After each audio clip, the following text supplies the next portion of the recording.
How's it going, everyone? Welcome back to our channel. In today's video, I'll show you on how you can choose filament in the Anycubic slicer. So I have my model right here ready to go. And of course, you want to navigate through the filament section. Now, if you want to add a filament onto your project, you want to click on the plus icon just above right here. Now, to edit out your filament setting, you want to click on the drop down menu, and then you will be able to select different filament presets. So for example, we have something like the Anycubic ABS. This is going to be the system preset, but if you want to make your own, you want to click on the add or remove filament, and then you can customize this to whatever you want to. So just click on confirm, and then you will be able to insert your custom filament the way you want to. So let's just try that again one more time.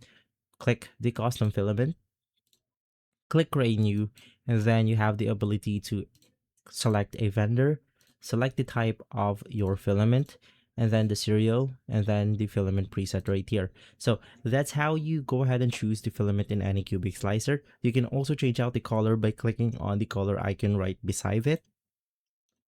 And from here, let's change the color of our model into something like purple.